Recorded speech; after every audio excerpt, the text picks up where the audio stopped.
हरे कृष्णा कृष्ण कृष्णा हरे हरे, हरे राम राम हरे हरे। तो सभी भक्तों का आज स्वागत है आज के भागवत कथा में, और सभी भक्तों का धन्यवाद मैं देना चाहूँगा जो जिन्होंने अपना समय निकाल के जुड़े हैं हमारे साथ। जो भक्तों का उत्साह रहता है श्रवण करने के लिए, तो जो कथाकार हैं उनमें भी उत्साह आ जाता है, क्योंकि आप लोग बिल्कुल समय पे जुड़ जाते हैं और श्रवण के लिए आते हैं, इसलिए मुझे भी दो शब्द बोलने का प्रेरणा मिलता है। तो हम लोग प्रभुपाद लीलामृत में चर्चा कर रहे थे कि कैसे प्रभुपाद जो हैं अभी प्रिंटिंग कर रहे थे, जो है अपना पहले स्कंद भागवतम का। और पहले स्कंद भागवतम का प्रिंटिंग के साथ साथ उनको बाइंडिंग भी देखना पड़ता था, और उसका जो जैकेट है, कवर है, वो भी बनाने के जाना पड़ता था। तो ये तीनों चीज अलग अलग जगह होता था, और प्रभुपाद अकेले ही तीनों जगह जाते थे। तो ये जो थे शर्मा जी, जिनके पास वो पहले प्रिंटिंग कराते थे, तो उनसे पूछा गया था कि आपको जब प्रभुपाद से मिले तो आपका क्या अनुभव रहा। तो शर्मा जी बताते हैं कि मैं जब भी स्वामी जी से मिलता था तो मैं देख रहा था कि स्वामी जी हमेशा यहाँ भाग रहे हैं, वहां भाग रहे हैं, क्योंकि वो अकेले ही करते थे। और जब भी उनके पास कुछ भी पैसा आता था वो मेरे को दे देते थे, क्योंकि मुझे उनके किताबों का प्रिंटिंग करना था। और बताया जाता है कि वो हमेशा लोगों से मिलते जुलते रहते थे, और जो है प्रचार करने की कोशिश करते रहते थे। तो वो बोलते हैं कि वो मेरे साथ भी काफी समय जो है बिताते थे, और वो बोलते थे कि मुझे ये जो किताबों का प्रिंटिंग करना है वो बहुत जल्दी से जल्दी करना है। और वो बोलते हैं मेरा समय बीत रहा है, अब जल्दी कराइए जल्दी कराइए। और वो कभी कभी मेरे पे नाराज भी हो जाते थे, क्योंकि मुझे पहला काम मिस्टर दालमिया का करना पड़ता था, जिनका मैं सेक्रेटरी था, और प्रभुपाद का कार्य मेरे लिए जो है दूसरा आता था। तो फिर प्रभुपाद जो है कभी कभी उनसे नाराज हो जाते थे और बोलते थे, देखो आपने मेरा 2 दिन बर्बाद कर दिया, ये क्या है शर्मा जी, ऐसे कैसे कर रहे हैं आप। और कभी मैं नहीं कर पाता था, तो वो बोलते थे आज आपने मेरा पूरा दिन बर्बाद कर दिया। तो वो कभी कभी मेरे साथ उनका ऐसा विचार भी रहता था। तो उनका उद्देश्य स्पष्ट था कि वो ज्यादा से ज्यादा जल्दी से जल्दी प्रिंटिंग कराना चाहते थे और प्रचार कार्य में मदद करना चाहते थे। तो बताते हैं कि जब 1100 कॉपी पूरी तरह से तैयार हो गए, तो भक्तिदान स्वामी प्रभुपाद को 100 कॉपी मिले 1100 कॉपी में से। तो ये जो है तरीका था उस समय से कि प्रिंटर क्या करते थे, पूरा प्रिंटिंग तो कर लेते थे, पर जो है 100 कॉपी करके देते थे पब्लिशर को, या जो भी जिन्होंने प्रिंटिंग कराया है। और फिर उसका जब पैसा आता था, फिर उससे जो बाकी के किताबें हैं वो देते थे। तो इस तरह से प्रभुपाद का ये भी प्लान था कि इन पैसों से वो दूसरा वॉल्यूम और तीसरा वॉल्यूम भी जो है प्रिंटिंग करें। और उनको मदद करने के लिए एक कांत वेदी करके एक 14 साल के लड़के थे, जो चिप्पीवाड़ा में ही रहते थे, जहाँ प्रभुपाद रहते थे उसके बाजू वाले कमरे में। तो वो कभी कभी लड़का मदद करता था। तो बताते हैं कि ये कांत वेदी लड़का जो है वो पहली बार 100 कॉपी लेने के लिए जो है उसने लिया, और जाके प्रभुपाद का इधर रखवा दिया था चिप्पीवाड़ा में प्रभुपाद के कमरे पे। तो प्रभुपाद ने एक बेंच पे रखवाया। तो बोलते हैं कि प्रभुपाद स्वयं जो है वो पेपर्स का भी देखते थे। और अभी जब पहली बार अभी यहाँ पे वर्णन आ रहा है कि जब पहली बार प्रभुपाद के पास 100 किताबें आ गई, फर्स्ट कैंटो भागवतम का पहला भाग है। तो हम सबको मालूम है प्रभुपाद ने 3 किताबें निकाली थी। जो 3 किताबें हैं वो तीनों किताबें फर्स्ट कैंटो का ही था। फर्स्ट कैंटो को 3 भाग में प्रभुपाद ने लिख के प्रिंट कराया था, और उसके साथ प्रभुपाद अमेरिका गए थे। अभी प्रभुपाद जो है अकेले जाते थे और अकेले ही किताब बेचने की कोशिश करते थे, और जो भी महत्वपूर्ण व्यक्ति मिलते थे उनको वो अपने तरह से गिफ्ट भी करते थे। तो बताया जाता है कि राधा कृष्णन से उनका मुलाकात हुआ था। तो और उन्होंने बोला भी था कि मैं किताब पढ़ूंगा, और उसके लिए अपना आपको लिए लिख के भी दूंगा मुझे ये किताब कैसी लगी। तो उसमें से बताया जाता है उनको दिया। फिर एक हनुमान प्रसाद पोद्दार हैं जो डोनर थे, उनको दिया। और उन्होंने काफी फेवरेबल रिप्लाई भी लिखा था प्रभुपाद के भागवतम के लिए। और प्रभुपाद जो है अकेले, अब ये सब ध्यान रखिएगा कि प्रभुपाद अकेले जितनी भी लाइब्रेरीज थे, जितने भी यूनिवर्सिटीज थे और जितने भी स्कूल्स थे दिल्ली में, सब जगह प्रभुपाद जा रहे थे और प्रभुपाद सब जगह जाके जो है ये किताब देने की कोशिश कर रहे थे, कहीं कहीं बेचने की कोशिश कर रहे थे। तो अधिकांश समय बताते हैं प्रभुपाद चल के जाते थे क्योंकि उनके पास इतना ज्यादा पैसा नहीं रहता था। और उन्होंने कम से कम बताया जाता है पूरी दिल्ली में 40 से भी ज्यादा स्कूल कवर किए थे। और फिर उन्होंने मिनिस्ट्री ऑफ एजुकेशन में भी गए और वहां पे उन्होंने जो है उन्होंने 50 कॉपियां जो है सब लाइब्रेरी थ्रू द इंडिया के लिए ऑर्डर प्लेस किया। फिर बोलते हैं यूएस एम्बेसी ने 18 कॉपी परचेस किया था अमेरिका भेजने के लिए। तो देखिए प्रभुपाद ने खुद मेहनत करके वृंदावन में लिख के दिल्ली में इतना जो है मेहनत करके प्रिंटिंग कराने के बाद जो है जब किताबें बनाए उसके बाद प्रभुपाद अकेले जो है वो वितरण कर रहे थे, बांट रहे थे और सेल कर रहे थे।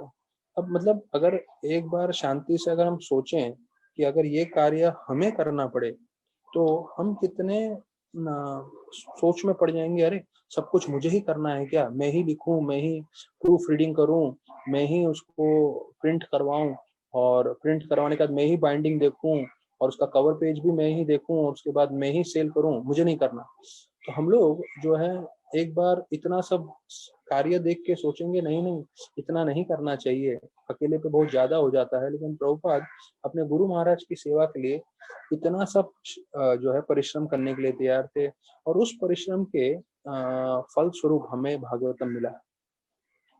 फिर प्रभुपाद जैसे मैंने बताया कि वो घंटों घंटों जो है मेहनत करते थे ये बांटने के लिए और उनका उद्देश्य क्या था कि जितना जल्दी मेरे पास पैसा आ जाएगा उससे मैं दूसरा कॉपी भी प्रिंटिंग करवा सकता हूँ। और उन्होंने पहले से लिख के रखा था काफी जो है ट्रांसलेशन भागवतम का। तो उनको लग रहा था कि जिस स्पीड पे मैं कर रहा हूँ तो शायद हो सकता है पूरे जीवन में मेरे लिए संभव न हो, क्योंकि प्रभुपाद 60 वॉल्यूम किताब का बनाना चाहते थे और अभी तो सिर्फ पहला वॉल्यूम निकला है। अभी इसके साथ उनको दूसरा तीसरा लिखना था और 57 और वॉल्यूम्स उनको लाने थे। लेकिन प्रभुपाद की इच्छा थी इसलिए प्रभुपाद मेहनत करते जा रहे थे। तो बोलते हैं प्रोडक्शन करते समय जो है बहुत लोग थे, लेकिन जो है भक्तिवेदांत स्वामी जो है उनको काफी अनुभव हो रहे थे जो है इसका कामयाबी या विफलता का। क्योंकि वो कई जगह जो है विफलता भी अनुभव कर रहे थे अपने जीवन में, क्योंकि वो कितने लोगों के पास जाते थे बांटने के लिए, कई लोग नहीं लेते थे, लेकिन प्रभुपाद फिर भी संघर्ष अकेले कर ही रहे थे। No one was eager to see him writing prolifically and no one demanded that it be printed। अभी देखिए प्रभुपाद जब ये कर रहे हैं उनके गुरु महाराज को पृथ्वी छोड़े हुए शारीरिक रूप से 40 साल हो चुका है, तकरीबन तकरीबन 40 साल हो चुके हैं, गुरु महाराज है नहीं, उनको कोई बोलने वाला था नहीं कि भैया आप ये लिखिए, इसका प्रिंटिंग कराइए और बांटिए। पर फिर भी क्योंकि ये उनके गुरु महाराज की इच्छा थी, प्रभुपाद मेहनत कर रहे थे। तो उन्होंने अपना पूरा जोर दे दिया था भागवतम का प्रिंटिंग कराने में। और उनको एक चीज मालूम था, दुनिया प्रसन्न हो न हो, कृष्ण भगवान जरूर मेरे से प्रसन्न हो रहे हैं क्योंकि मैं उनके लिए कार्य कर रहा हूँ मेरे गुरु महाराज के कहने के लिए। तो उनको लग रहा था कि इस कलयुग के प्रभाव में, कलयुग का जो प्रभाव है उसके लिए एक दवाई है और जब तक दवाई नहीं आएगी तो जैसे बीमारी ठीक नहीं होती, तो कलयुग के प्रभाव से लोगों को बचने के लिए एकमात्र उपाय है वो है श्रीमद् भागवतम। तो इसलिए वो अकेले जो है अपने गुरु और कृष्ण की संतुष्टि के लिए मेहनत कर रहे थे। तो फिर उनको लग रहा था कि हो सकता है कि कोई भागवतम पढ़ के जो है उसके जीवन में एक परिवर्तन आ जाए और वो चैतन्य महाप्रभु के मिशन को ज्वाइन हो जाए और प्रचार करने के लिए पूरी तरह लग जाए। और उनको पूरी तरह से मालूम था कि जितना ये किताब का वितरण होगा उतना कृष्णा भक्ति बढ़ेगा। और वही वास्तविक रूप में सच हुआ है। हमने आज तक जो है 50 करोड़ किताबें इस्कॉन के ग्रंथ इन 50 सालों में बांटे हैं और इस 50 करोड़ किताबें बांटने के कारण हम देखते हैं कि भारत भर में, विश्व भर में कृष्ण भक्ति के बारे में प्रचार हुआ है। और प्रभुपाद बोलते हैं कि अगर कोई भी ये किताब समझ लेगा तो वो जितने भी भौतिक जगत के मुश्किलें हैं, तकलीफें हैं, उससे वो निकल पाएगा। और फिर बोलते हैं कि ये किताब बांटना तो वो असली प्रचार था, क्योंकि भक्तिदान सर ठाकुर जो उनके गुरु थे, उनके मन में ये नहीं था कि मैं बड़े-बड़े मंदिर बनाऊँ, ना ही उनके मन में था कि मेरे बहुत सारे शिष्य हों। उनका एक ही इच्छा था कि भागवतम का प्रिंटिंग हो और भागवतम बाँटे। और आप लोग को शायद मैं बता दूँ, शायद मुझे भी मालूम नहीं था, जो प्रभुपाद ने पहला भागवतम का फर्स्ट सेट निकाला था, वो ₹16 का था। हाँ, और ये कम से कम भाव है।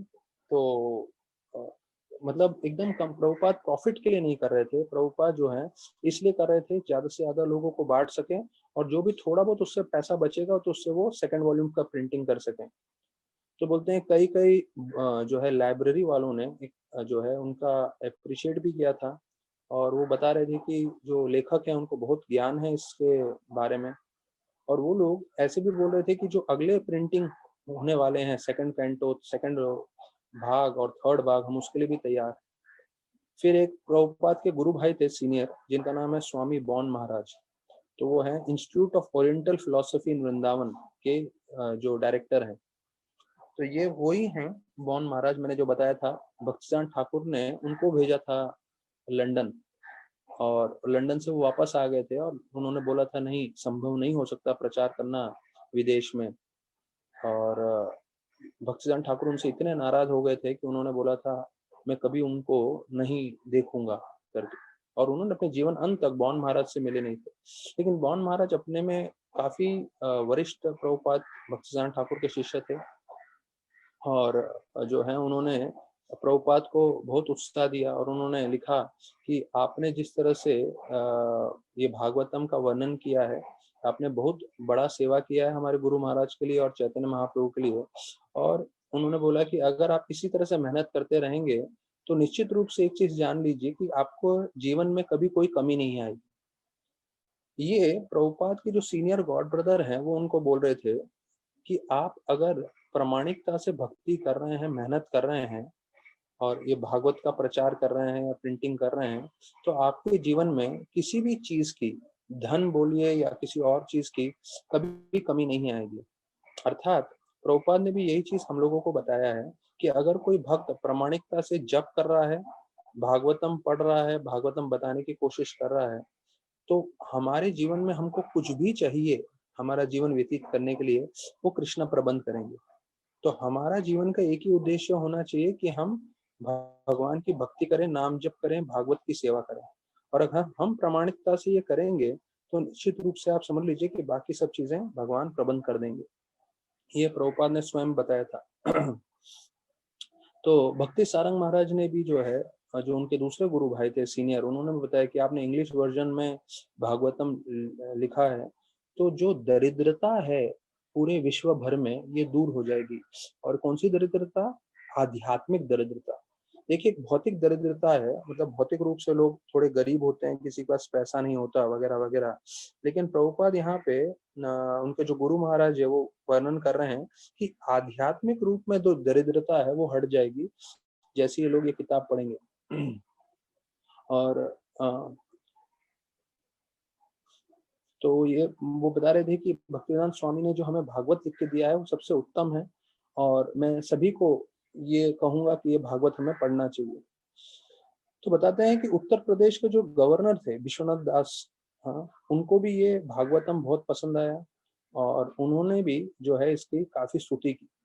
और हमारे जो वाइस प्रेसिडेंट थे भारत के उस समय, जाकिर हुसैन डॉक्टर, तो उन्होंने भी लिखा था कि मैंने ये भागवतम पढ़ा है और मुझे बहुत अच्छा लगा है, और ये जन समुदाय में बहुत कल्याण करेगा, और मैं विशेष रूप से इनके लेखक को धन्यवाद करना चाहता हूँ जिन्होंने मुझे भेंट दिया। तो अभी देखिए, जाकिर हुसैन जैसे नाम से आप लोग को लग रहा है ये मुसलमान थे, और वो वाइस प्रेसिडेंट थे उस समय में, लेकिन वो हमेशा कोई आध्यात्मिक कोई कार्य करता था तो उसके लिए वो जो है हमेशा प्रोत्साहन देते थे। प्रभुपाद जो है अभी यहाँ पे बताते हैं कि वो वापस से वृंदावन आ जाते हैं इतना सब होने के बाद, क्योंकि उनको दूसरा भाग लिखना था। तो ये उनका असली कार्य था। राधा दामोदर मंदिर में आके जो है यहाँ पे बैठ के पूरी तरह से ध्यान करके दिन रात मेहनत करते हुए वो भागवतम लिखते थे। और जैसे मैंने बताया, खाना और सोना वो कभी कभी बीच में करते थे, उनका उद्देश्य था सिर्फ किताब। तो यहाँ पे विशेष रूप से उनको सारे वैष्णव आचार्यों की कृपा भी मिल रही थी और जिससे वो अधिकांश समय काम कर सकते थे। तो उनको लग रहा था कि ये जो भागवतम है वो लोगों के हृदय तक अंदर प्रवेश करके जो है उसमें बदलाव ला सकता है और यही भागवतम जो है इस भौतिक संसार के सारे लोगों के लिए सबसे बड़ा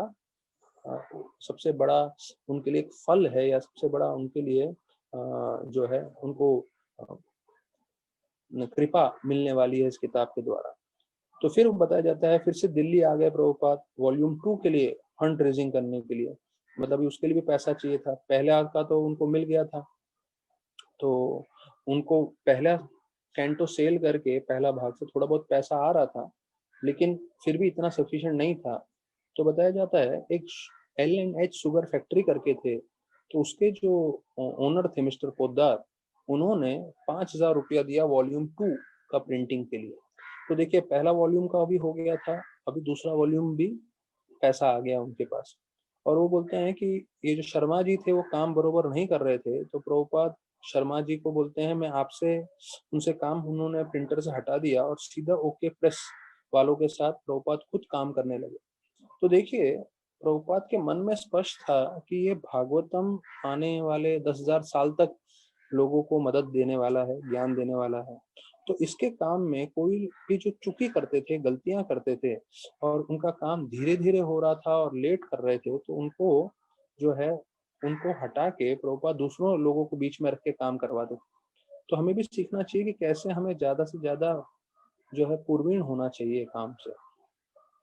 तो बताया जाता है जहाँ पे भी प्रभुपाद ने पहला कैंटो दिया था, फर्स्ट भाग, तो उसमें लोगों ने जो है दूसरे कैंटो का भी पहले से ही स्टैंडिंग ऑर्डर दे के रखा था। तो फिर बताते हैं उनके पास उन्होंने ओके प्रेस वालों को 5,000 रुपया दे के दूसरा कैंटो का प्रिंटिंग भी स्टार्ट करा दिया। और फिर हम बोलते हैं कि वो खुद पेपर लेने भी जाते थे। ये नया चीज है जो मुझे मालूम नहीं था। हमें इतना मालूम है कि वो लिखते थे, प्रिंटिंग कराते थे, फिर बाइंडिंग के लिए एक और जगह ले जाते थे, उसका कवर के लिए दूसरे जगह जाते थे। पेपर बताया जाता है Sidhu Mal and sons paper merchants. तो ये जो है उनके पास जाते थे और उधर से बताया जाता है रिक्शा में, नहीं तो बताया जाता है आदमी के सर पे बहुत सारे कागज रखवा के भेज देते थे, या तो फिर अलग अलग तरीके से वो खुद कागज भी लेते थे प्रभुपाद। तो फिर प्रभुपाद बोलते हैं कि एक जगह प्रभुपाद ने वर्णन किया है कि अभी जो है समय बदल गया है, भारत पूरी तरह से इंडस्ट्री बनाने में लगा हुआ है और मैं चाहता हूँ कि इसके 100 कॉपी जो हैं वो लोगों में बांटा जाए। तो एक बड़े इंडस्ट्रियलिस्ट थे प्रभुपाद, उनके पास गए और उनको बोले कि आप 100 कॉपी स्पॉन्सर कर दीजिए, जिससे मैं फ्री में ये लोगों को बांट सकूं, जिससे लोगों का परिवर्तन आ सके। लेकिन कोई भी इस कार्य के लिए तैयार नहीं थे। तो प्रभुपाद अलग अलग स्कीम बना रहे थे जिससे लोग इससे जुड़ सके और उनका जो है भागवतम जल्दी से जल्दी बांट सके और जल्दी से जल्दी धन आके वो और प्रिंटिंग कर सके। तो प्रभुपाद दिखते हैं कि हम हिमालय में नहीं हैं और हम बिजनेसमैन भी नहीं हैं और पैसे में भी हम लोग आदान प्रदान नहीं करते, लेकिन एक चीज है कि हम लोग 100% भगवान के सेवक हैं और हम भगवान का नाम की महिमा बांटना चाहते हैं। तो हम लोगों को इस माया के प्रपंच से बचाकर लोगों को आध्यात्मिक ज्ञान देना चाहते हैं भगवान का। और हम जानते हैं कि जो भी इस भागवत को पढ़ेगा तो निश्चित रूप से उनका जीवन सार्थक होगा। तो फिर यहाँ बताते हैं मनोहर लाल जैन, जो एक बुक के बुक शॉप के ओनर थे, ये अपना अनुभव बता रहे हैं प्रभुपाद के साथ कि क्योंकि प्रभुपाद जैसे मैंने बताया जगह जगह जाके खुद किताब वितरण कर रहे थे, खुद भागवतम बांट रहे थे।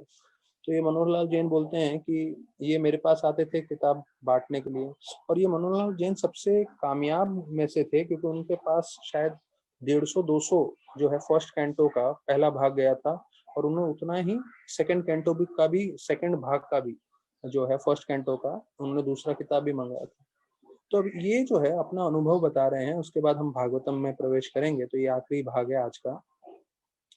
वो बोलते हैं कि वो हमेशा मेरे पास आते थे और 1 से 2 घंटा मेरे साथ कई बार चर्चा करते रहते थे और उनका उद्देश्य था कि ज़्यादा से ज़्यादा मैं कैसे किताबों को बाँट सकूँ। उनका ज्ञान वेदांत तो शास्त्रों का बहुत था और वो जो है हमेशा बड़ी-बड़ी पब्लिकेशन की बात करते थे और ज़्यादा से ज़्यादा इसका वितरण करने का उनके मन में चलता रहता था। तो वो ये बोलते थे मनोहर लाल जैन जी कि मैं तो छोटा-सा वितरण करने वाला हूँ और ना मेरे पास पैसा है, ना ही मैं पब्लिशर हूँ, मैं तो इतना आपको मदद नहीं कर सकता। अर्थात प्रभुपाद कोई भी प्रिंटर के पास जाते थे या ये जो बुक डिस्ट्रीब्यूटर हैं, जो सेल्स हाउस हैं, उनसे प्रभुपाद बड़े से बड़े तरीके से कार्य करने की कोशिश करते थे। तो वो बोल रहे थे कि ये जो भागवतम था सबसे उत्तम था क्योंकि इसमें संस्कृत से अंग्रेजी में था, वर्ड टू वर्ड मीनिंग था, तो इसलिए बहुत ज़्यादा कामयाबी प्राप्त हुई और जैसे मैंने बताया कि उन्होंने इतने सारे जो है 100, 150, 200 तक उन्होंने पहले वॉल्यूम बाँट दिए थे। तो बोलते हैं कि मुझे उनसे साथ बैठना और उनके साथ बात करना बहुत अच्छा लगता था और वो कभी-कभी जो है 11-12 बजे तक आते थे और मेरे साथ पूछते थे कितने मेरे कॉपी सेल हुए और मैं उनको पैसा देता था और फिर वो पैसा ले जाके फिर से प्रिंटिंग में लगा देते थे। तो देखिए, ये प्रभुपाद जी का हम हर जगह देख रहे हैं कि हर जगह प्रभुपाद वही कोशिश कर रहे थे कि कैसे प्रचार बढ़े, कैसे भागवतम का जो है ज़्यादा से ज़्यादा लोग इसको स्वीकार करें। अब वही भागवतम जो इतना मेहनत करके उन्होंने लिखा है, हम उस पे वापस से आ जाते हैं चर्चा करने के लिए। तो शुरुआत के कुछ मिनट मैं थोड़ा भागवतम पे बता रहा हूँ, प्रभुपाद के संघर्ष पे बता रहा हूँ, क्योंकि अभी क्या होगा जैसे ही प्रभुपाद यहाँ से निकल जाएँगे भारत से, अमेरिका चले जाएँगे, तो अमेरिका में इस्कॉन की स्थापना का संघर्ष हमें मालूम चलेगा। पर ये जो भागवतम जो हम लोग पढ़ रहे हैं और जो हमको इतना आसानी से मिल गया है, तो उसका जो संघर्ष है, वो जो है इन्हीं अध्यायों में है।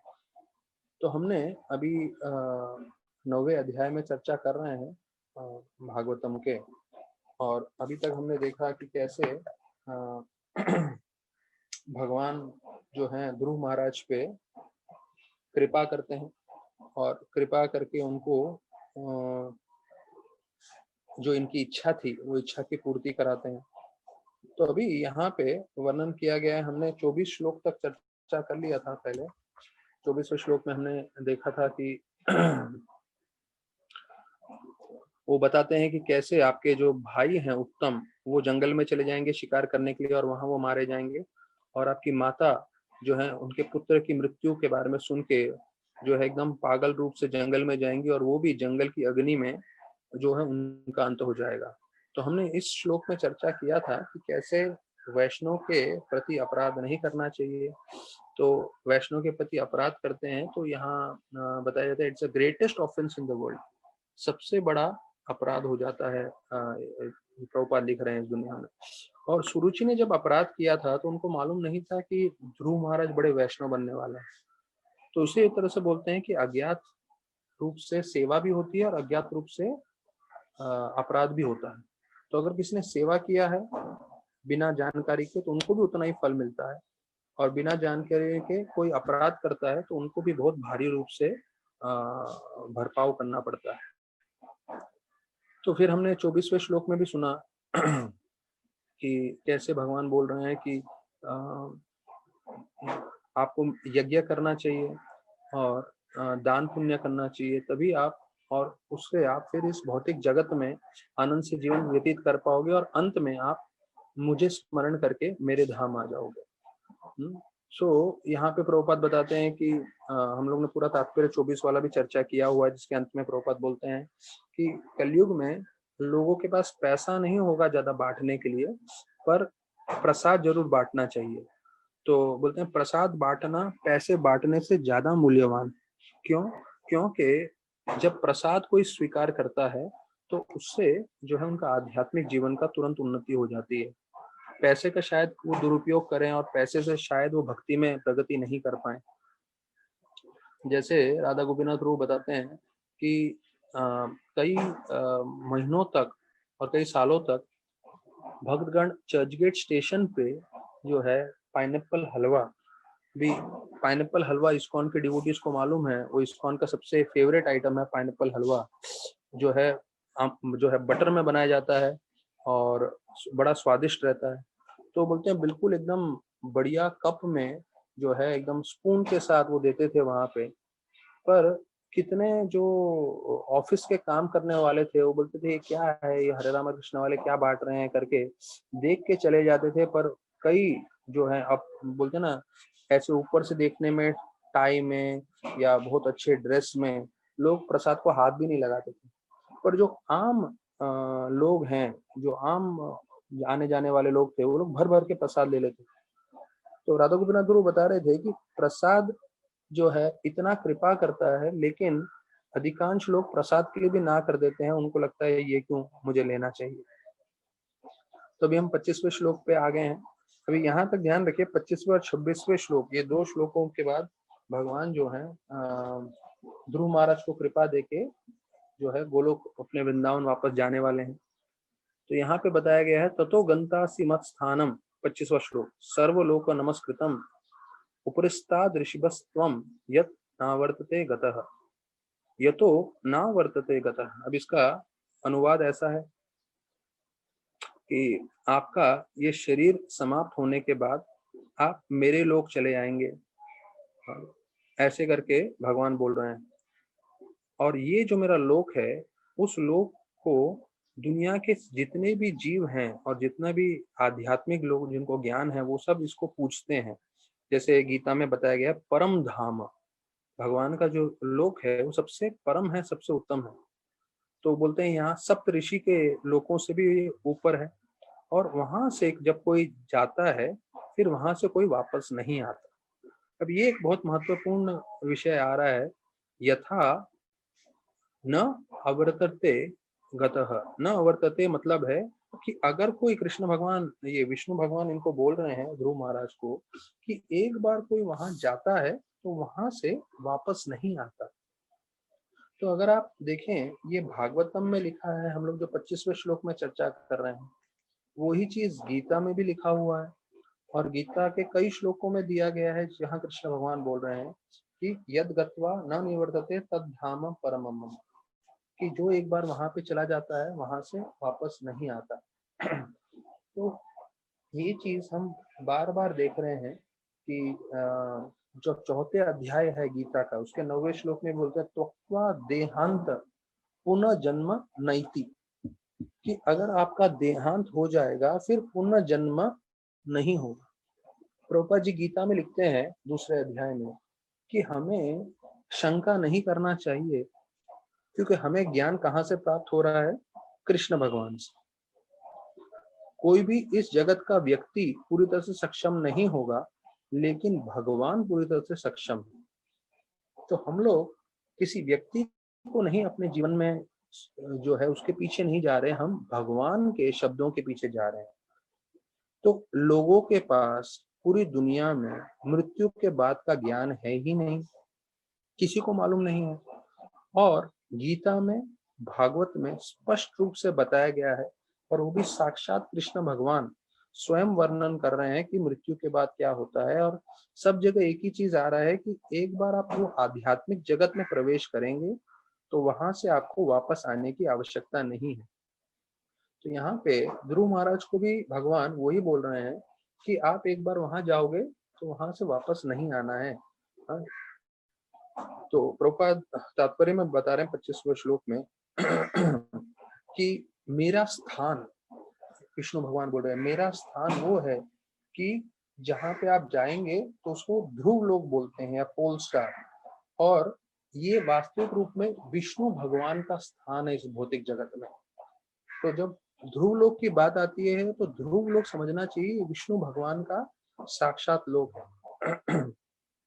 तो प्रभुपाद बोल रहे हैं, एक प्रश्न उठता है कि जब पूरा सृष्टि का विनाश होगा तो ध्रुव लोक का क्या होगा? तो प्रभुपाद को जवाब देते हैं कि ध्रुव लोक जो है दूसरे वैकुंठ लोक के समान है, तो वो उनका विनाश नहीं होगा। हाँ, तो विश्वनाथ ठाकुर बताते हैं कि नवर्तते मतलब कि जब इस पूरा सृष्टि का विनाश होगा तो ये जो लोक है ध्रुव लोक, उसका विनाश कभी नहीं होगा। और ध्रुव महाराज को बोला कि आप उस लोक में जाएंगे, उस लोक से फिर वापस आपको भौतिक जगत में आने की आवश्यकता नहीं। 26वें श्लोक या अंतिम श्लोक है, जब भगवान वापस जा रहे हैं। मैत्र उवाचा इति अर्चिता स भगवान अतिभिस्यात्मनः पदम बालस्य पश्यतो धाम स्वम आगाद गरुड़ ध्वज। तो अभी मैत्रेय ऋषि बता रहे हैं कि इस तरह से भगवान ने, विष्णु ने ध्रुव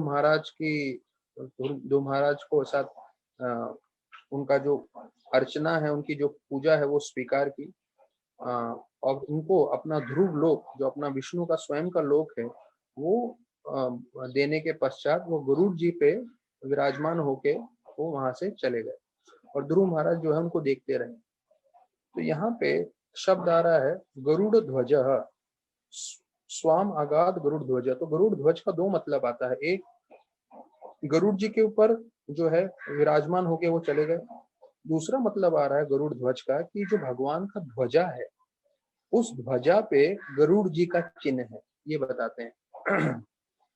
और भगवान उनसे इतने प्रसन्न थे कि उन्होंने अपना खुद का जो है वैकुंठ लोक, जो ये ध्रुव लोक है, जिसे भगवान उनको दे रहे हैं, तो ये जो ध्रुव लोक है वो वास्तविक में वैकुंठ लोक है, तो भगवान उनसे प्रसन्न होकर अपना ही लोक दे देते हैं उनको। तो फिर 27वें श्लोक में आ रहा है सोपि संकल्पजम विष्णु पाद सेवापासदम प्राप्य संकल्प निर्वाणम नाति प्रीतो भयात पुराण।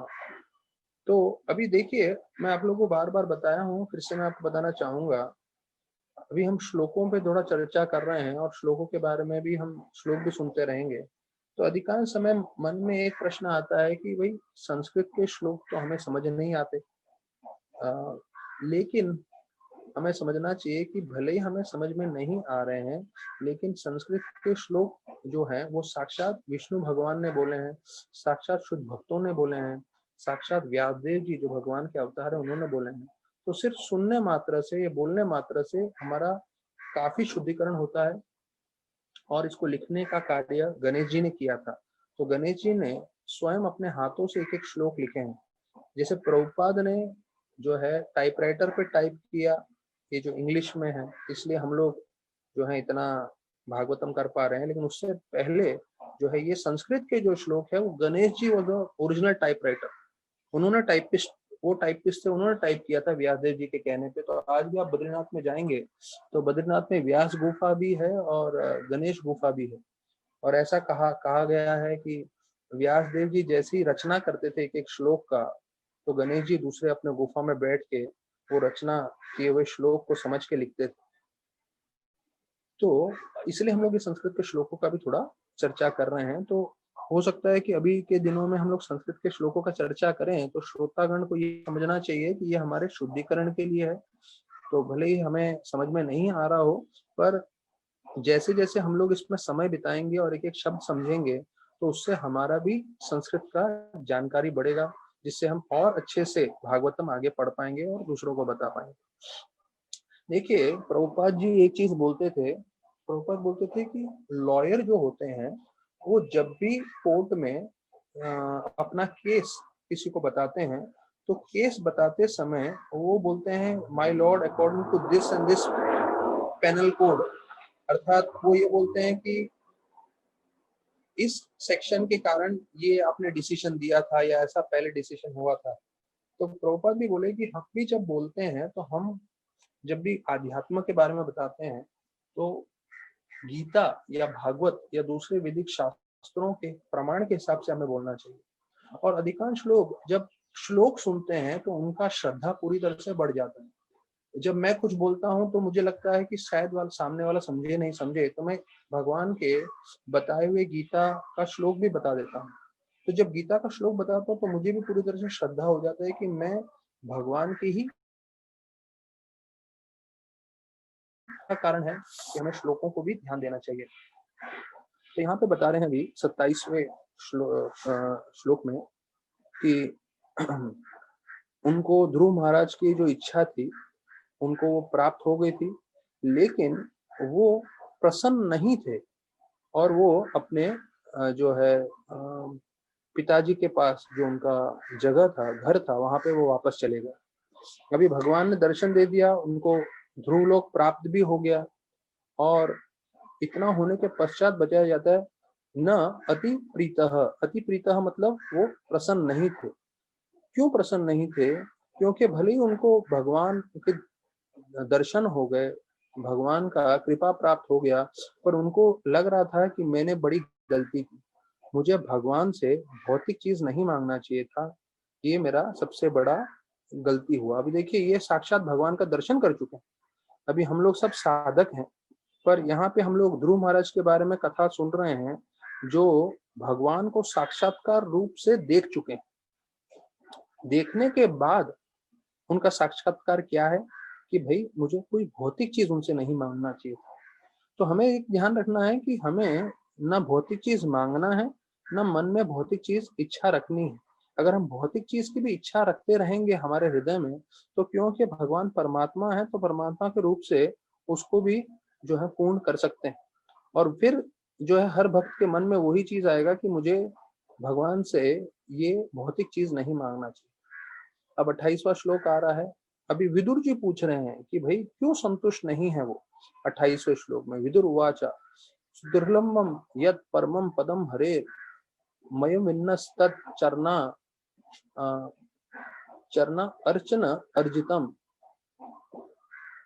लब्ध्वाप्य अपि असिद्ध अर्थम इवक जन्मना कथम स्व आत्मानम अमन्यत अर्थवित। अब इसमें बता रहे हैं विदुर जी कि मैत्रेय जी को प्रश्न पूछ रहे हैं कि भगवान को प्राप्त करना बहुत मुश्किल है, और सिर्फ भगवान तो भक्ति से ही प्राप्त हो सकते हैं, क्योंकि भगवान भक्ति से ही प्रसन्न होते हैं। और ध्रुव महाराज ने तो एक ही जीवन में प्राप्त कर लिया, और उसके बाद वो असंतुष्ट क्यों थे? तो ये उनका प्रश्न है। हाँ, तो यहाँ पे शब्द आ रहा है एक जन्मम, मतलब एक ही जन्म में उन्होंने 6 महीने के अंदर भगवान को प्रसन्न कर लिया। और भगवान को प्रसन्न करना सुदुर्लभम, बहुत ही मुश्किल है, तो जन्म जन्म लग जाते हैं। तो यहाँ पे परमहंस, प्रभुपाद 28वें श्लोक में बता रहे परमहंस भक्तों का क्या लक्षण होता है। तो एक हंस जो होता है, हंस के पास ऐसा गुण होता है कि अगर उसको दूध में पानी मिला के दे दिया जाए तो वो सिर्फ दूध पी लेगा, पानी छोड़ देगा। तो साइंटिस्ट कहते हैं कि ऐसा केमिकल कॉम्बिनेशन होता है उसके जीवा में, वो जब भी दूध पीने जाता है तो उससे पहले वो जो है जीवा से ऐसा वो केमिकल छोड़ता है अपने मुख से, जिससे दूध अलग हो जाता है, पानी अलग हो जाता है। तो जैसे ही वो अलग हो जाता है तो फिर हंस जो है दूध पी लेता है और पानी छोड़ देता है। तो बोलते हैं उसी प्रकार से अभी ये हंस के लिए बोला है। तो एक जो शुद्ध भक्त होते हैं उनको परमहंस बोला गया है। क्यों परमहंस बोला गया है?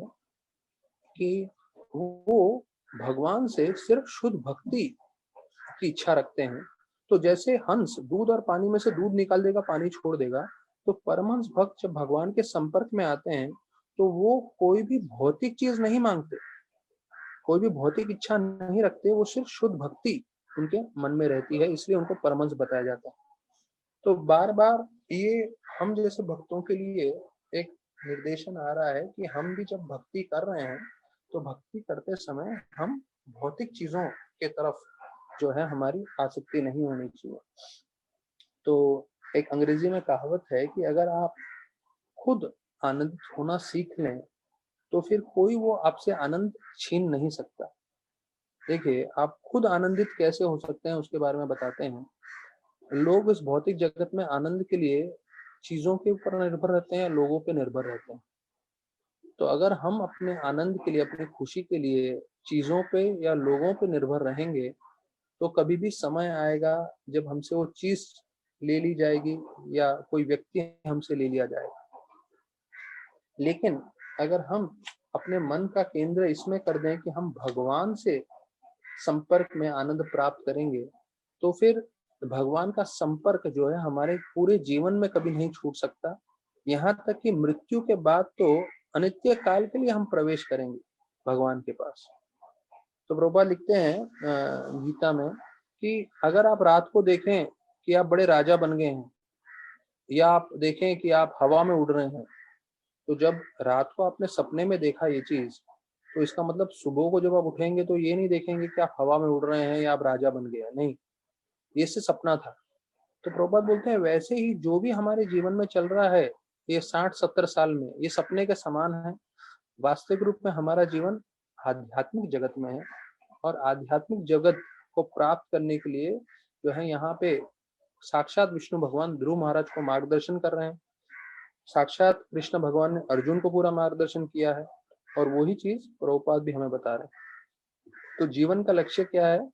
भक्ति करते हुए भगवान को प्रसन्न करना, जिससे हम भगवत धाम प्राप्त कर सकें। तभी जो है 27 से जो है 36 श्लोक तक, 27 से 36 श्लोक तक जो है यही शब्दों का, ये ध्रुव महाराज जो है वो नाराज हैं, वो दुखी हैं, तो उसका वर्णन आने वाला है 27 से 36 श्लोकों तक। तो हमने 2 ही श्लोक किए हैं, अभी हम 29वें श्लोक पे आ रहे हैं। मैत्र उवाच मतुस्पतनय वाग्बाणेर हृदि विद्धस्तान् स्मरन् नच्छन् मुक्ति पतेर्मुक्तिं तस्मात् तापम् उपेयिवान्। तो ध्रुव महाराज का, अभी ये मैत्री ऋषि बता रहे हैं, ध्रुव महाराज का जो हृदय था वो तीरों से अपने माँ के शब्दों के समान थे, उससे भेद दिया गया था, जिसके कारण जो है वो बहुत विचलित हो गए थे, और उन्होंने जो है ये सोच लिया था कि जो मेरे साथ दुर्व्यवहार हुआ है उसका मैं बदला लूंगा। तो वो उनके मन में पूरी तरह से बैठा हुआ था कि उन्होंने मेरे साथ दुर्व्यवहार किया है उनकी माता ने, सुरुचि ने, इसलिए उन्होंने भगवान से मुक्ति नहीं मांगी। हाँ, उन्होंने जो है, जो भक्ति का सबसे सर्वोत्तम चीज है कि भाई इस भौतिक जगत से मैं बाहर निकल सकूं, वो नहीं मांगा। तो भगवान उनके सामने भी थे, पर वो ये चीज भूल गए कि मुझे भक्ति मांगनी है, मुझे जो है इस भौतिक जगत से बाहर निकलना है। वो उन्होंने भौतिक चीज मांग लिया जो उनके मन में था, मतलब ब्रह्मलोक से भी बड़ा लोक। तो इसको सोचते हुए वो और दुखी हो रहे हैं, ये मैत्रेय बता रहे हैं। क्योंकि विदुर का प्रश्न था क्यों वो दुखी थे, तो ये जवाब दे रहे हैं, दुखी इसलिए थे कि भगवान साक्षात आए और उन्होंने उनसे भौतिक चीज मांगा। इसमें जो है यहाँ पे बताया है, उनकी जो माता ने उनसे कटु वचन बोले, तो उसके लिए बोलते हैं वाग बानेर, मातु पत्नी वाग बानेर, जो उनके शब्द थे वो बाण के समान थे, और उससे हृदय विध्वस, हृदय विध्वस मतलब उनका हृदय पूरा जो है उसमें पूरी तरह से, एक तरह से चोट लग गया, घाव लग गया। तो देखिए, ये अगर आप लोगों को याद होगा, सती को भगवान शिव भी बोलते हैं कि अगर कोई गलत शब्दों का प्रयोग करता है तो बाण के रूप से जाता है और सामने वाले का हृदय पूरी तरह से छेद देता है, घाव कर देता है। यहाँ पे हम देख रहे हैं वही चीज वापस से दोहराया जा रहा है। वो 3रे स्कंद में हमने पढ़ा था, 4थे स्कंद में वापस से आ रहा है कि कैसे सॉरी हमने 4थे स्कंद में ही पढ़ा था, सती और शिव भगवान की जो वार्तालाप है, वापस से 4थे स्कंद में दूसरे सेक्शन में आ रहा है कि कैसे उनकी माता के शब्द वाक बाण है, उनके बाण के समान उनके शब्द बताए गए हैं, उनका जो हृदय पूरी तरह से उस पर चोट पहुंची थी। तो प्रभुपाद लिखते हैं, ये वाला जो श्लोक है, अभी ये जो हम श्लोक चर्चा कर रहे हैं 29, सब लोग मार्क कर सकते हैं, जो लोग भागवतम चर्चा कर रहे हैं, पढ़ रहे हैं अपने साथ पुस्तक रूप में, ये बहुत इंपॉर्टेंट श्लोक है। प्रभुपाद इस पे लिख रहे हैं कि बहुत सारे आचार्यों ने इस श्लोक पे अपनी टिप्पणी दी है। तो पहला, तो इसमें ये आज का शायद प्रवचन का ये आखिरी श्लोक ही रहेगा, क्योंकि बहुत लंबा तात्पर्य है और प्रभुपाद इसमें बहुत सारी चीजें बताते हैं जो हमारे लिए बहुत महत्वपूर्ण है जानना। तो प्रभुपाद पहला चीज इसमें ये बताते हैं कि एक जो शुद्ध भक्त होता है, पहला उसके जीवन में भौतिक इच्छा नहीं होनी चाहिए। तो भौतिक जगत में कोई रहते हुए भौतिक इच्छा करता है, वो सब आसुरी रहता है, और आर्थिक रूप से वो एक दूसरे से बदला लेना चाहता है, या सोचता है इस भौतिक जगत में मैं सबसे ऊपर कैसे आ सकता हूँ, और सबसे जो है जिसे बोलते हैं कंपटीशन करके मैं सबको नीचे करके ऊपर कैसे आ जाऊं, ये भौतिक प्रवृत्ति है। और इसको आसुरिक बताया गया है 16वें अध्याय गीता के। प्रभुपाद पहला ये बता रहे हैं। तो एक व्यक्ति से पूछा गया आपका जीवन का उद्देश्य क्या है, तो उसके सामने कम से कम 15-20 कार्ड पड़े हुए थे उनके ऑफिस के लोगों का। तो उसने अपना कार्ड लिया और इन सब कार्ड के ऊपर रख दिया, ये बतलाने के लिए मेरा इच्छा क्या है, मैं बॉस बनना चाहता हूँ सभी सभी के लोगों का, मतलब इस कंपनी में सबसे बड़ा आदमी मैं बनना चाहता हूँ। तो इस स्वभाव को आसुरिक बताया गया है भगवद गीता के 16वें अध्याय में। और ऐसा हमें आसुरिक स्वभाव नहीं रखना चाहिए और भगवान से ऐसी इच्छा भी नहीं करनी चाहिए। भक्त की इच्छा होनी चाहिए कि मैं सिर्फ सिंसियरली एंड सीरियसली जो है मैं भगवान की सेवा करूं और भविष्य में क्या होने वाला है उस पे मैं उसकी चिंता नहीं करने वाला हूं। मतलब एक भक्त को आज इस वक्त भगवान की सेवा पूरी तरह से करना चाहिए और भविष्य क्या होने वाला है उसके बारे में सोचना नहीं चाहिए। And he is not at all concerned with what will happen in the future. तो भक्त का लक्षण क्या है, प्रभुपाद बता रहे हैं कि वो आज के बारे में सोचता है, अभी के बारे में सोचता है। वो सोचता है 10 नवंबर आज के दिन में मैं कैसे अच्छे से अच्छा सेवा करूं, और भविष्य के बारे में ज्यादा वो सोचता नहीं है, क्योंकि आज अगर वो अच्छे से सेवा करेगा तो निश्चित रूप से भविष्य उत्तम ही रहेगा। तो यहाँ पे प्रभुपाद मुकुंद माला स्तोत्र से कुलशेखर महाराज और शिक्षाष्टकम में जो चैतन्य महाप्रभु ने बताया, तो दोनों श्लोकों का वर्णन कर रहे हैं कैसे भक्तों के मन में भौतिक इच्छा नहीं होना चाहिए। तो चैतन्य महाप्रभु का श्लोक हमें मालूम है, न धनम न जन्म न सुंदरी कविता व जगदीश कामे मम जन्मनि जन्मनीश्वर भवता भक्तिर अहितुकीते। और कुलशेखर बोलते हैं कि भगवान को कि मुझे ऐसा इंद्र भोग इस जगत में नहीं चाहिए, क्योंकि इस इंद्र भोग के चक्कर में जो है जीव इस भौतिक जगत में ही फंसा रहता है, लेकिन मैं आपसे सिर्फ सेवा चाहता हूँ, यही मेरी प्रार्थना है। अब ध्रुव महाराज के बारे में बताते हैं कि उनमें बदले की भावना, एक नया पहलू आ रहा है। माता ने उनका निंदा किया, उनको भला बुरा बोला, तो अभी उनको बदला लेना था, इसलिए वो मुक्ति के बारे में नहीं सोच रहे थे, उनको बदले की भावना थी, इसलिए उनको मुक्ति तुरंत नहीं मिली। तो ये बताया जाता है। तो अगर हमारे मन में जैसे ध्रुव महाराज के मन में बदले की भावना थी, तो दूसरी दूसरी भावनाएं रखेंगे तो फिर भक्ति निकल जाएगी। तो बोलते हैं वसुदेव मतलब देखिए 3 गुण होते हैं, हमें मालूम है, रजोगुण, तमोगुण और सत्वगुण। और जो उससे सत्वगुण से ऊपर आता है उसे बोलते हैं शुद्ध सत्व या वासुदेव सत्व। तो बोलते हैं जब कोई शुद्ध सत्व में पूरी तरह से सार्थकता प्राप्त करता है तो वो ध्रुव महाराज के जैसा भगवान को देख पाता है। तो इसे वसुदेव तत्व को जो सबसे शुद्ध तत्व है, इसलिए उसके पीछे भगवान को भी वासुदेव करके बोलते हैं। मतलब वसुदेव के जो पुत्र हैं वासुदेव भगवान कृष्ण। तो देखिए ध्रुव महाराज अकेले गए भक्ति करने के लिए, 5 साल की उम्र में थे, उनकी इच्छा शुद्ध नहीं थी, लेकिन भगवान ने ये नहीं देखा कि ये अशुद्ध इच्छा से मेरी भक्ति कर रहा है। भगवान सिर्फ ये देखना चाहते थे कि देखो मेरी भक्ति कर रहा है ना, बस भगवान ने वही देखा। तो भगवान इतने कृपालु हैं कि भक्त में सिर्फ अच्छा देखते हैं। हम लोग विपरीत हैं, हम लोग दूसरों में बुरा देखते हैं, पर भगवान जो है भक्तों में सिर्फ अच्छा देखते हैं। ये नहीं देखा कि ये भौतिक इच्छा पूरी करने के लिए आया है, और उन्होंने सारी उसकी भौतिक इच्छा भी पूरी की और अपनी कृपा भी दे दी।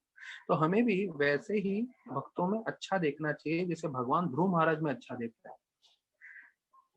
तो सबसे प्रमुख है ब्रह्मा जी इस सृष्टि में। तो प्रभुपाद लिखते हैं ब्रह्मा जी को भी ध्रुव लोक में प्रवेश नहीं है।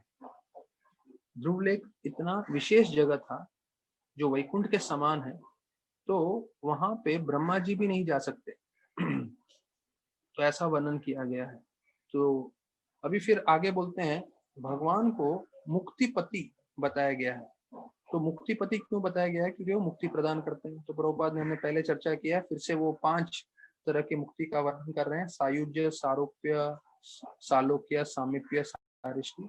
और इसमें से जो सायुज्य है, जो भगवान के ब्रह्मन में लीन होना है, तो उसके बारे में भी वर्णन कर रहे हैं। तो ये जो है सायुज्य मुक्ति प्रामाणिक नहीं है, क्योंकि जो ब्रह्मन में लीन होते हैं उनका वापस से पतन हो जाता है। और ये भागवत में बताया गया है, पतंती अधः। तो ये लोग वापस से भौतिक जगत में आ जाते हैं और फिर मतलब वो लोग किसी तरह से ब्रह्मन के ऊपर ध्यान करते हैं, जो भी करते हैं मुझे उसका मार्ग नहीं मालूम। अगर उनका शरीर अंत होने के बाद ब्रह्मन में प्रवेश कर भी जाएं तो वहां से उनका पतन हो जाता है, जो यहाँ भागवतम में लिखा है, प्रभुपाद लिख रहे हैं पतंती अधः, मतलब वो वापस से गिर जाते हैं भौतिक जगत में। और फिर यहाँ पर आके जो है वो मानव समाज के लिए बहुत सारा कार्य करने लगते हैं, देश के लिए, मानव के लिए। तो यही जो जीव, क्योंकि वो ब्रह्मन तक पहुंचा था और फिर से वापस उसका पतन हो गया है, तो वापस से पृथ्वी पे आके बहुत कल्याणकारी भौतिक रूप से वो कार्य करने लग जाते हैं, जो आध्यात्मिक रूप से देखा जाए तो उसका ज्यादा मूल्य नहीं है। तो इसलिए बोलते हैं भक्तगण जो है सायुज्य मुक्ति स्वीकार नहीं करते। वो जो है सिर्फ भगवान की सेवा करना चाहते हैं। तो चैतन्य महाप्रभु इसके संपर्क में बताते हैं कि जीव का एक ही कर्तव्य है, वो है भगवान की सेवा करना। और जैसे वो भगवान की सेवा में जुड़ जाता है तो वो मुक्ति से जुड़ जाता है। लोग मुक्ति की बात कर रहे हैं, या 5 तरह की मुक्ति का वर्णन किया गया है। तो जैसे ही हम भक्ति से जुड़ जाते हैं तो हम उसी वक्त मुक्त हो जाते हैं। तो मुक्त होने के लिए हमें शरीर नहीं त्यागना है। अभी इस वक्त जब हम हरि कथा भी सुन रहे हैं तो हरि कथा सुनते हुए भी हम सब मुक्त हैं। क्यों? क्योंकि हम भगवान के संपर्क में हैं, हम भक्ति कर रहे हैं। तो भक्ति की इतनी शक्ति है कि जो भी भक्ति के साथ जुड़ जाता है, भले ही उसको अनुभव हो ना हो, लेकिन वो मुक्त हो जाता है। तो इसे ब्रह्मभूता भी बताया जाता है परिस्थिति। तो प्रबोधानंद सरस्वती जो एक बड़े आचार्य हैं कि वो बोलते हैं कि देवताओं में सबसे उत्तम देवता कौन है? ब्रह्मा और इंद्र। और एक चींटी, बोलते हैं दोनों एक समान है। अभी आप बोलेंगे यार ब्रह्मा और चींटी दोनों समान कैसे हो सकते हैं? या आप आज की तारीख में बोले बिल गेट्स जो माइक्रोसॉफ्ट का पूरा ओनर है, वो और चींटी एक समान है। क्यों? क्योंकि दोनों, उसका कारण क्या है यहाँ प्रबोधानंद सरस्वती बता रहे हैं कि जो सबसे धनी व्यक्ति है, या ब्रह्मा जी है या चींटी है, दोनों अपने जीवन में इंद्र भोग चाहते हैं। तो इसलिए भले ही पदवी में वो अलग अलग स्तर पे हो, लेकिन उनका जीवन का उद्देश्य तो एक ही है, इंद्र भोग। तो वो जो है उत्तम चीज नहीं। दूसरी जगह बताया गया है कि भगवान ध्रुव महाराज के सामने प्रकट हुए, और क्योंकि उनकी दृढ़ता थी इसलिए उनको दिया भी जो उनकी इच्छा थी। लेकिन ध्रुव महाराज बोलते हैं कि मुझे जो है भगवान की भक्ति करने से जो है मुझे हीरा मिला है, हीरा। और मेरे मन में इच्छा क्या थी? टूटे कांच प्राप्त करने की। तो ये कहीं और दूसरे आचार्य की टिप्पणी है जो प्रभुपाद लिखे हैं, जो हर बार ध्रुव महाराज के कथा में ये आता है बतलाने के लिए कि उनके मन में एक इच्छा था कि मुझे ब्रह्मलोक से भी बड़ा लोक चाहिए, और उनको प्राप्त हुआ ध्रुवलोक। लेकिन वो बोल रहे हैं ये किसके समान है? ये टूटे कांच के टुकड़े के समान है। एक बिजनेसमैन है, इंडस्ट्रियलिस्ट है, वो बोल रहे थे इसके बारे में, अगर आपके हाथ में टूटे कांच हो उसका कोई मूल्य नहीं है, उल्टा टूटे कांच आपको हाथ को काट देंगे, चोट लगेगी, खून निकलेगा। तो ये बतला रहे हैं कि टूटे कांच का कोई मूल्य नहीं है, और वो टूटे कांच मांगना चाहते थे, लेकिन टूटे कांच के बदले में उनको क्या मिला? बहुमूल्य हीरा भगवान से। तो ये भगवान की भक्ति का फल है कि कोई कुछ भी मांगे वो तो चीज उनको दे देंगे, पर साथ साथ अपने सबसे उत्तम भक्ति देंगे। तो उनके मन में क्या दो इच्छा था? अपनी माता से बदला लेना, और सबसे बड़ा पदवी इस भौतिक जगत में प्राप्त करना। तो ये दोनों उनको मिल गया, लेकिन इसके कारण वो दुखी हो गए कि भाई मेरी भौतिक इच्छा पूरी हो गई, लेकिन मुझे भौतिक इच्छा नहीं करना चाहिए। ध्रुव महाराज ने साक्षात भगवान को देखा, तो देखने के बाद उनको जो बदले की भावना थी, वो जो है बहुत उनको जो है उनको बहुत तकलीफ दे रही थी। यहाँ वर्णन किया गया, there was no question of revengeful attitude toward his step mother nor any aspiration lorded over material, but lord is so kind that he fulfilled. देखिए, एक बार भगवान को देख लिया तो फिर उनके हृदय में दोनों इच्छा खत्म हो गई, अपने माँ, सौतेली माँ से जो बदला लेना था वो भी खत्म हो गया और बड़ा लोक चाहिए था वो भी खत्म हो गया। लेकिन भगवान ने बोला क्योंकि तुमने मेरी भक्ति इसलिए की क्योंकि तुम्हारी ये दोनों इच्छा थी, मैं ये दोनों इच्छा पूरी करूंगा। तो बताया जाता है कि उनको दोनों चीज इच्छा मिल गई। तो कृष्ण भगवान ने एक चीज सोचा, ये अंत में आ रहा है, ये लास्ट भाग है इस परपट का, प्रभुपाद लिख रहे हैं। कृष्ण ने सोचा ध्रुव महाराज को मैं दे रहा हूं, लेकिन सबसे उत्तम पदवी, लेकिन इन सब उत्तम पदवी से उसका क्या लाभ होने वाला है। इसलिए बेहतर यह है कि मैं उसको पूरा आध्यात्मिक जगत में प्रवेश ही दे देता हूं, जहां से उसका जीवन पूरी तरह से कल्याण हो जाए। क्योंकि उनकी भौतिक इच्छा थी, इसलिए बताया जाता है 36,000 साल तक उनको राजा बन के पूरे पृथ्वी पे राज करने को मिला।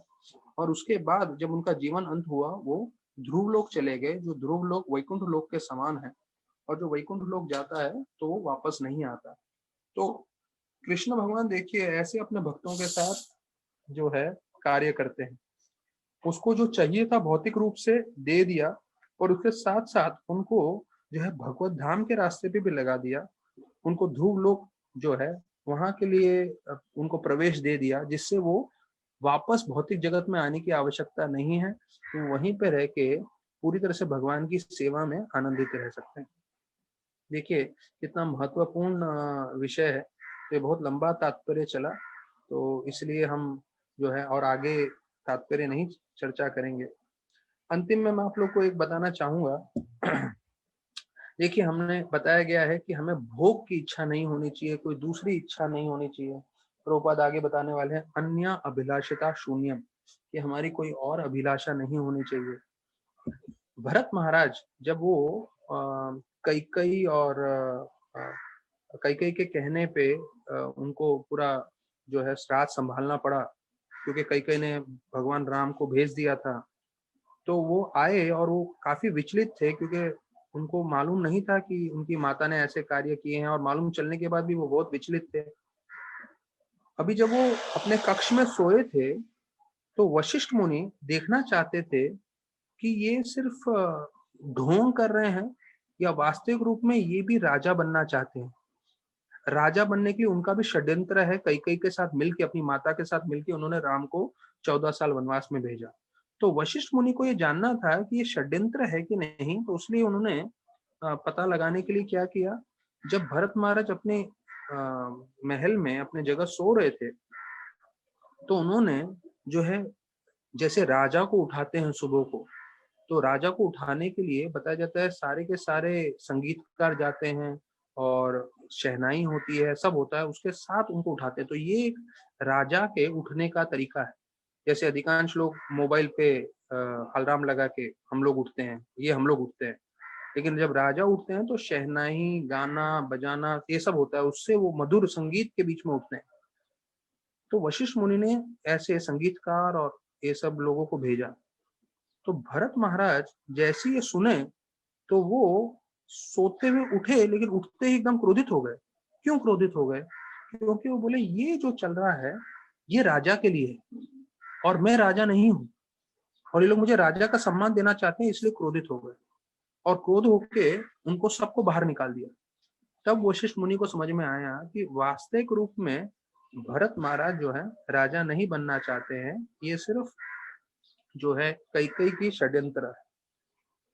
तो भरत महाराज जो है शत्रुघ्न को बोलते हैं मुझे कितना समय लगता था मंत्रा को और कैकेयी का वध करने के लिए, क्योंकि वो क्षत्रिय थे, वो राजा थे, इतने शक्तिशाली थे। तो बोलते हैं क्योंकि इन्होंने ऐसा कार्य किया है, प्रभु राम को जंगल में जो है 14 साल वनवास के लिए भेजा है, तो मैं इतना क्रोध वेश में हूँ कि मेरे को पल भर भी नहीं लगेगा मंत्रा और कैकेयी दोनों का अंत करने के लिए, दोनों को मृत्यु घाट उतारने के लिए। पर मैं इसलिए नहीं कर रहा हूँ क्योंकि जब प्रभु श्री राम को मालूम चलेगा कि मैंने ऐसा कार्य किया है, तो उनको अच्छा नहीं लगेगा, वो प्रसन्न नहीं होंगे, वो इस बात को स्वीकार नहीं करेंगे। तो देखिए भरत महाराज में समर्थ था, लेकिन वो समर्थ प्राप्त होने के बावजूद भी वो हमेशा राम भगवान का चिंतन करते थे, और ये सोचते थे कि राम भगवान को जो अच्छा लगेगा मैं वही कार्य करूंगा। तो भरत शब्द का एक और मतलब आता है भव, राग और ताल, वो सब भगवान के साथ जो है जुड़ा हुआ है। भ, र, त। भ मतलब भव, राग, र मतलब राग और त मतलब ताल। अर्थात कि उनकी चेतना, उनके वाक्य, उनके शरीर, उनके सोच सब भगवान के साथ जुड़े हुए थे, इसलिए उनको भरत बताया जाता है। तो उसी प्रकार से एक भक्त को चाहिए, कभी भी कोई भी सेवा आए तो इस्कॉन में बताया जाता है at all time, all place और ऑल सर्कमस्टेंसेस। अर्थात किसी भी समय, किसी भी परिस्थिति में, कभी भी जब सेवा कुछ आए तो उसे तुरंत स्वीकार कर लेना चाहिए। जैसे भरत महाराज के बारे में बताते हैं, वो पूरी तरह से राम के, जैसे हम लोग कृष्णा कॉन्शियस हैं, वो राम कॉन्शियस थे और उनके हिसाब से सब कार्य करते। तो अभी हमने 29 श्लोक तक चर्चा किया है, तो कल हम लोग 30वें श्लोक से आगे चर्चा करेंगे। बहुत बहुत धन्यवाद सभी भक्तों का। अच्छा, कल एकादशी है। मैं चाहूंगा आप लोग को बताने के लिए कि कल एकादशी के दिन हम लोग 5 बजे से जपा प्रारंभ करेंगे और तकरीबन 11 बजे तक जपा चलता रहेगा। तो जो लोग भक्तों को ज्यादा जपा करना है वो हमारे साथ जुड़ सकते हैं कल एकादशी के शुभ अवसर पर। बहुत बहुत धन्यवाद सभी भक्तों का। हरे कृष्ण।